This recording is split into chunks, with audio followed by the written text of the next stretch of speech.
EVM और VVPAT इनको हटाकर जो बैलेट पेपर है उससे चुनाव हो। देश की जिंदगी दांव पर लगी है, देश पूरा दांव पर लगा है सुप्रीम कोर्ट ने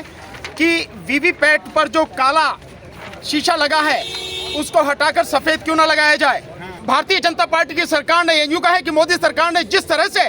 धर्म का नाम लेकर आचार संहिता की धज्जियां उड़ाई हैं। वीवीपैट की पर्ची वोटर के हाथ में आए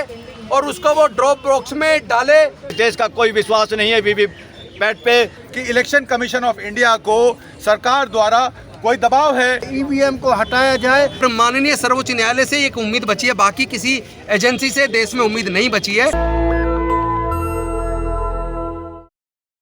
आज हम लोग जो है इकट्ठे हुए हैं, बहुत गंभीर परिस्थिति देश में चल रही है जिसकी वजह से हम लोग यहाँ पर इकट्ठे हुए हैं और माननीय सर्वोच्च न्यायालय से आज हम ये निवेदन करने के लिए यहाँ पर इकट्ठे हुए हैं कि एडीआर का जो पिटीशन पड़ा है और इसके अलावा एक दूसरा पिटीशन जो पड़ा है जिसमें नोटिस किया है और जिसमें कहा गया नोटिस देते समय सुप्रीम कोर्ट ने कि वीवीपैट पर जो काला शीशा लगा है उसको हटाकर सफेद क्यों ना लगाया जाए और पूरी पर्चियां जो वीवीपैट की पर्ची है वो वोटर के हाथ में देकर उसे अलग से बैलेट बॉक्स में डाला जाए और उसकी गिनती की जाए। ये जो नोटिस दिया गया है, ये जो दोनों पिटीशन पड़ी हैं, हम सबका मानना है कि ये पिटीशन तत्काल, जैसा अभी हमारे साथी मलिक साहब ने कहा है कि इसको तत्काल इन दोनों पिटीशन को डिसाइड किया जाए। जब सुप्रीम कोर्ट रात को 3 बजे तक 4 बजे तक चल सकती है, जिन मैटर्स में 4 बजे तक रात को सुनवाई हुई है, ये मैटर उससे कहीं ज्यादा गंभीर है। देश की जिंदगी दांव पर लगी है, देश पूरा दांव पर लगा है और देश का संविधान और लोकतंत्र जिसको खत्म किया जा रहा है और 2 फेज का चुनाव जिस समय अब शुरू हो चुका है और जिस तरह से 2 फेज के चुनाव में भारतीय जनता पार्टी की सरकार ने यूं कहा है कि मोदी सरकार ने जिस तरह से धर्म का नाम लेकर आचार संहिता की धज्जियां उड़ाई हैं, इसी तरह से ये अगर चलता रहा तो देश बहुत खतरे में होगा। लिहाजा हमारा माननीय सर्वोच्च न्यायालय से ये निवेदन है, ऑनरेबल चीफ जस्टिस से ये निवेदन है कि इन केसेस को तत्काल सुना जाए और तत्काल डिसाइड किया जाए। पहले फेज की वोटिंग 19 अप्रैल को होने वाली है, ये निश्चित रूप से इससे पहले डिसाइड होकर ये सामने आना चाहिए कि ईवीएम और वीवीपैट इनको हटाकर जो बैलेट पेपर है उससे चुनाव हो या जो पर्चियां हैं वो वोटर के हाथ में आए और वो वोटर के हाथ में आके अलग से बैलेट बॉक्स में डाली जाए, उनकी गिनती हो। अन्यथा इस देश का लोकतंत्र खत्म हो जाएगा और अगर ऐसा होता है तो सर्वोच्च न्यायालय भी इसकी जिम्मेदार होगी। सर्वोच्च न्यायालय के जजेस भी अपने आप को इससे दूर नहीं रख सकते हैं। इसलिए हम माननीय सर्वोच्च न्यायालय के सामने ये निवेदन करने आए हैं, इस मामले की गंभीरता को समझें और इसको तत्काल सुने और डिसाइड करें। हम इलेक्शन कमीशन को भी और सर्वोच्च न्यायालय को भी ताकत देने के लिए आए हैं। हम देश के लोकतंत्र और संविधान को बचाना चाहते हैं। हम किसी भी एजेंसी के खिलाफ नहीं बोलना चाहते, लेकिन ये जरूर चाहते हैं कि भारत के लोगों को न्याय मिलना चाहिए। भारत के लोगों का ये भरोसा कायम होना चाहिए कि जिसको भी वो अपना वोट दे रहे हैं, जिस प्रत्याशी को, उसी को उनका वोट जा रहा है। वोटर का ये भरोसा कायम करने के लिए बहुत ज़रूरी है कि वीवीपैट की पर्ची वोटर के हाथ में आए और उसको वो ड्रॉप बॉक्स में डाले और बाद में जब गिनती शुरू हो तो ईवीएम मशीन के साथ साथ जो बैलेट बॉक्स है जिसके अंदर वीवीपैट की पर्ची डलेगी, उन सारी पर्चियों की 100% काउंटिंग होने के बाद ही चुनाव के नतीजे की घोषणा होनी चाहिए। और ये जो केस आज माननीय सर्वोच्च न्यायालय के पास लगा है, इसमें और ज़्यादा विलम्ब करने की बजाय, चूँकि चुनाव सर पे हैं, आचार संहिता लग चुकी है, और ज़्यादा टालने की बजाय उसको आज डिसाइड करना चाहिए और वीवीपैट की 100% काउंटिंग होनी चाहिए। इस मांग को लेकर आज हम सर्वोच्च न्यायालय के हाथों को मजबूत करने के लिए, इलेक्शन कमीशन के हाथों को मजबूत करने के लिए, भारत की लोकशाही को बचाने के लिए, भारत के संविधान को बचाने के लिए हम लोग आए हैं। और हम मांग करते हैं कि हमारी इन मांगों को, लोकशाही को बचाने के लिए, लोकतंत्र को बचाने के लिए, संविधान को बचाने के लिए और वोटर के भरोसे को कायम करने के लिए आप हमारी सुनवाई आज ही करके इसको डिसाइड कीजिए और जनता को न्याय देने का काम कीजिए। हम चाहते हैं कि जज साहब भी, ऑनरेबल जज साहब भी, सुप्रीम कोर्ट और हाई कोर्ट के जजेज हैं, राष्ट्रपति हैं, देश के बड़े बड़े जो नेता हैं, ब्यूरोक्रेट हैं, वो भी वोट देने जाएं तो अपने हाथ में वीवीपैट लेके उसमें डालें कि उनको भी पता लगे कि हमने सही जगह वोट दिया। जो वीवीपैट से संबंधित जो केस लगा था उसमें पहले तो सुप्रीम कोर्ट से एक लंबी डेट मिली, जिस पे सब वकीलों को एतराज़ था, पूरे देश की जनता को एतराज़ था।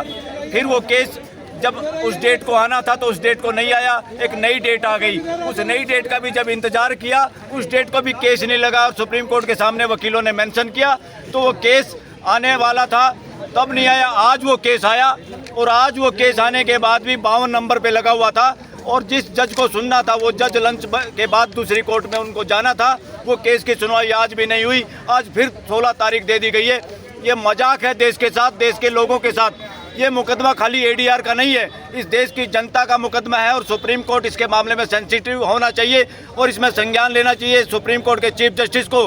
2 जज के बेंच की बजाय 5 जजों का कॉन्स्टिट्यूशनल बेंच इमीडिएट गठित करके दिन रात सुन के इलेक्शन से पहले इस पर डिसाइड कर रहे, वरना ये देश के लोगों के साथ धोखा होगा, देश के लोगों के फंडामेंटल राइट का वायलेशन होगा। फिर पूरा देश कहेगा, हाई कोर्ट और सुप्रीम कोर्ट को भी कहेगा, सुप्रीम कोर्ट भी अगर इस तरह करती रही, ये देश कहने में हिचकिचाएगा नहीं, वकील नहीं हिचकिचाएंगे कि सुप्रीम कोर्ट बिट्रेल कर रही है, betrayal with constitution of India, betrayal with fundamental rights of the people of this country. और सुप्रीम कोर्ट में हम चाहते नहीं इस तरह का कोई लाछन लगे, अदरवाइज पूरे देश की निगाह में सुप्रीम कोर्ट है और खासतौर पे इस वक्त अग्नि परीक्षा है देश के सुप्रीम कोर्ट के चीफ जस्टिस की, चंद्रचूड़ की, जो बहुत अच्छी और बड़ी बड़ी बातें करते हैं बाहर, मगर हम इस मुद्दे पे चाहते हैं कि वो देश की जनता के साथ खड़े और देश की जो भावना है, तुरंत ये केस कॉन्स्टिट्यूशनल बेंच गठित करके दिन रात सुनवाई करके तुरंत फैसला हो। इस देश का कोई विश्वास नहीं है वीवीपैट पे जब तक उनकी गिनती ना हो और उनकी गिनती के आधार पे ही रिजल्ट डिक्लेयर किए जाएं। पहले डेट मिला था 20 मार्च को, उसके बाद डेट मिला 3 अप्रैल को और फिर डेट जब मेंशन किया प्रशांत भूषण, कपिल सिब्बल और गोपाल शंकर नारायणन ने, तो इस डेट को दिया गया है आज के लिए आइटम नंबर 52 आना नहीं था, सभी को पता था और इसलिए ये 52 दिया गया, चूंकि इसको सुना जाने वाला नहीं है। मैं देश के सर्वोच्च न्यायालय के मुख्य न्यायाधीश से अपील करता हूं कि ये देश की जनतंत्र का सवाल है और वो बिना लाग लपेट के इसको रोज के बेसिस पर खुद सुने और इसका फैसला, चूंकि इसमें सब कुछ हो चुका है, दोनों साइड से सारे सवाल जवाब कोर्ट में आ चुके हैं और जो झूठ चुनाव आयोग ने बोला है उसका भी पर्दाफाश हो चुका है और वीवीपीएटी में जो पर्ची है उस पर्ची के बारे में जो झूठ सर्वोच्च न्यायालय में बताया है ईसीआई ने, वो सभी के सामने है। इस वजह से आज तमाम जो वकील हैं उनके साथ हम खड़े होकर सिविल सोसाइटी के लोग मांग करते हैं कि वीवीपीएटी वाला इस केस का जजमेंट इमीडिएटली बाय 2 और 3 डेज करें, और नहीं तो हम मानेंगे कि देश की जनता के साथ अवमानना है, ये मैं मानूंगा, संविधान के साथ अवमानना है और ये मैं मानूंगा कि देश के जनतंत्र को समाप्त करने के साजिश में सर्वोच्च न्यायालय चुप बैठी है। हमारे सभी वकील साथियों ने एक एक करके अपनी बात कही और सुप्रीम कोर्ट में आज जो तारीख लगी थी आज 3 बजे की, उसमें उन्होंने ये कहा कि इसकी जल्द से जल्द सुनवाई हो, क्योंकि अगर 19 अप्रैल के बाद सुनवाई होगी तो ये लोकतंत्र की हत्या होगी।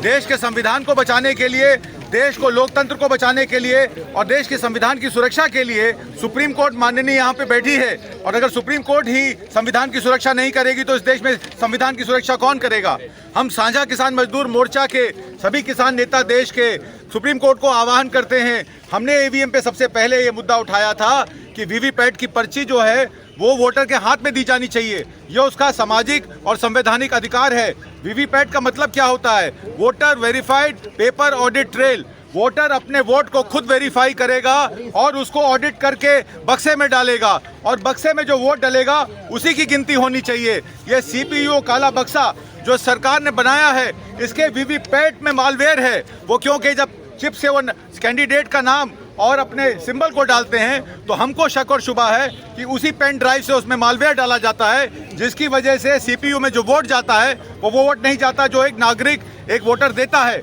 तो हमारी मांग है कि वीवीपैट की पर्ची जो है हमारे हाथ में दी जाए और हम उसको उस बक्से में डालें और उसके बाद ही उसकी काउंटिंग हो और रिजल्ट अनाउंस हो। इसमें एक बात और निकल के आती है, जब लोकसभा का चुनाव बैलेट बॉक्स से होता था तो 20 दिन में इलेक्शन हो जाता था। अब क्योंकि ईवीएम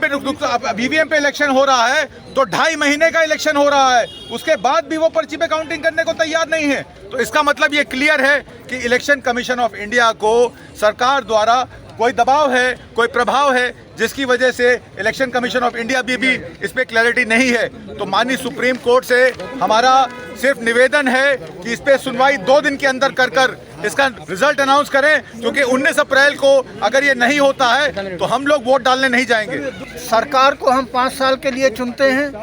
ये जनता का हक है कि वो जाने कि सरकार ने अच्छा काम किया नहीं किया, और अगर नहीं किया तो वो उसको बदलने की ताकत रखते हैं। लेकिन बदलने की ताकत के साथ क्या हथियार है जनता के पास? जनता के पास सिर्फ चुनाव का अधिकार है, और अगर उस चुनाव के माध्यम, चुनाव का जो इंस्ट्रूमेंट है, जो बैलेट पेपर है, उसको हटा करके एक ईवीएम मशीन लाएंगे तो जनता की जो आवाज़ है उसको कैसे आपको पता लगेगा? तो इसलिए ये बहुत ज़रूरी है कि जनता इस बात की मांग करे, और हम सब लोग इस बात की मांग करते हैं कि ईवीएम को हटाया जाए, जिससे जनता की जो इच्छा है, जो उनकी भावना है, वो सही रूप से प्रकट हो सके। उम्मीद करता हूं कि माननीय सर्वोच्च न्यायालय भारत के लोगों की जनभावना का ध्यान रखेगा, और चुनाव से जो पहले प्रथम चरण का चुनाव है उससे पहले इस पिटीशन को डिस्पोज ऑफ करेगा, और वीवीपैट की पर्ची हाथ में आने का आदेश देगा, और उसको ड्रॉप बॉक्स में डलने के बाद 100% काउंटिंग उनकी भी होगी, और तब चुनाव का रिजल्ट डिक्लेयर होगा। हम ऐसी उम्मीद करते हैं माननीय सर्वोच्च न्यायालय से कि वो देश के लोकतंत्र और प्रजातंत्र को बचाने के लिए, वोटर के भरोसे को बचाने के लिए निश्चित तौर पर लोगों को न्याय देगा। इस आशा के साथ ये जो प्रोटेस्ट हो रहे हैं वो आपकी मांगे क्या? आप लगाओ सही नारे। ये बेसिकली प्रोटेस्ट नहीं है, बल्कि हम माननीय सर्वोच्च न्यायालय के हाथ मजबूत करने के लिए आए हैं, क्योंकि आज वो पिटीशन माननीय सर्वोच्च न्यायालय के सामने लगी थी, जिसमें ये मांग की गई थी कि वीवीपैट की पर्ची वोटर के हाथ में आनी चाहिए और वो बॉक्स के अंदर डाली जानी चाहिए, और उनकी 100% गिनती करने के बाद ही चुनाव के नतीजे घोषित करने चाहिए। क्योंकि लोगों का भरोसा मशीन पर नहीं है, लोग चाहते हैं कि उनकी वोट जब डले तो पर्ची निकल के उनके हाथ में आए, ताकि वो आश्वस्त हों कि जिस प्रत्याशी को उन्होंने वोट दिया उसी को वोट पड़ा है, और उसके बाद उसको ड्रॉप बॉक्स में डालें और 100% उन पर्चियों की भी काउंटिंग की जाए। उसके बाद ही निर्णय घोषित किया जाना चाहिए, ताकि वोटर का इस चुनावी प्रक्रिया पे भरोसा पैदा हो सके। और माननीय सर्वोच्च न्यायालय से एक उम्मीद बची है, बाकी किसी एजेंसी से देश में उम्मीद नहीं बची है। सुप्रीम कोर्ट लोकशाही की रक्षा करो, सारी जांच एजेंसियों का जिस तरह इस्तेमाल किया जा रहा है, आप सबको पता होगा कि जिस तरह शराब का तथाकथित घोटाले का एक केस भूपेश बघेल जी के खिलाफ भी बनाया गया था छत्तीसगढ़ में, लेकिन माननीय सर्वोच्च न्यायालय ने उसको डिसाइड कर दिया, उसको डिस्पोज ऑफ कर दिया कि ऐसा कोई भी अपराध हुआ नहीं है। तो इस तरह अगर सारी जांच एजेंसियों का दुरुपयोग करके विपक्ष के सारे नेताओं को तोड़ा जाएगा, खरीदा जाएगा, डराया जाएगा और नेताओं को जेल में डाला जाएगा, तो आम आदमी का भरोसा जो जनतंत्र के अंदर है, अगर उनका वोट पे भरोसा नहीं होगा कि हमारी वोट वहीं जा रही है जहाँ हम दे रहे हैं, तो फिर इस चुनावी प्रक्रिया का फायदा क्या है? तो आज देश के संविधान और लोकतंत्र को बचाने की जिम्मेदारी केवल हम सिविल सोसाइटी के लोगों की या वकीलों की नहीं है, बल्कि इसके साथ साथ माननीय सर्वोच्च न्यायालय की भी है। और देश के लोग अभी भी जब चारों तरफ से थक जाते हैं तो कहते हैं कि हम कोर्ट आए हैं, कोर्ट से न्याय की उम्मीद करते हैं। तो कोर्ट एक ऐसा मंदिर है जहां लोग न्याय की उम्मीद करते हैं। हम लोग भी माननीय सर्वोच्च न्यायालय पर भरोसा करने के लिए कि भाई वो लोगों के भरोसे को कायम करे और लोकतंत्र को बचाए और संविधान को बचाए, उसके लिए हम सब लोग आए हैं। और हम देश के सर्वोच्च न्यायालय के हाथ को मजबूत करना चाहते हैं और लोगों के उस भरोसे वो ना टूटे कि लोगों का कोर्ट से भरोसा उठ जाए। इसलिए भी हम कोर्ट के हाथों को मजबूत करना चाहते हैं, ताकि कोर्ट बिना किसी दबाव के अपना फैसला जनता के हित में दे सके। बहुत बहुत धन्यवाद, शुक्रिया। नेशनल दस्तक की आपसे गुजारिश है कि अगर इसको बचाना चाहते हैं तो नेशनल दस्तक को सब्सक्राइब करने के लिए रेड कलर के सब्सक्राइब बटन को दबाएं, फिर बेल आइकन की घंटी दबाएं। नेशनल दस्तक को बचाने के लिए बहुत जरूरी है कि हर खबर को शेयर करें, लाइक करें, कमेंट जरूर करें।